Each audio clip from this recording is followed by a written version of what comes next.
బైబిల్లో స్త్రీల గురించి ఒక మాట చెప్పాడు. ఏంటంటే, ఓ స్త్రీ, నీ భర్త అన్యుడైనా లోకస్తుడైనా వాక్యము వినకుండానే నువ్వు సరైన స్త్రీవైతే, ఒక ఇల్లాలవైతే, నువ్వు భక్తి పరురాలైతే, నీ ప్రవర్తన బట్టి నీ భర్త దేవుడు సందుకు వస్తాడు అని చెప్పాడు అపొస్తలుడైన పౌలు కొరింథీ పత్రికలో.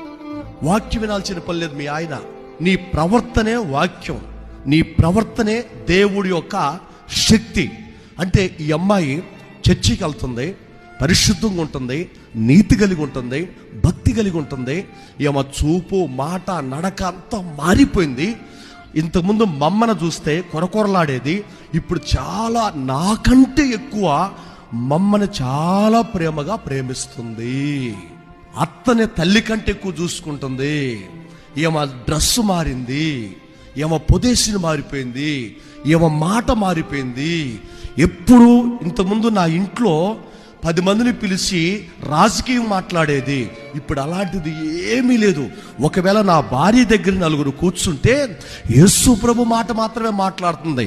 అంటే ఈ ప్రవర్తన మారింది అని నీ భర్త వాక్యం వినకుండానే దేవుని సంధికి నడిపించాలని ప్రభు చెప్పాడు. అలాంటిది నీ భర్త బాప్తిసం తీసుకొని చర్చికి వస్తా వెనకబడిపోతున్నాడంటే ఆ తప్పు తెలుసా? నీ కుటుంబ సభ్యులు దాని గుర్తుపెట్టుకోవాలా.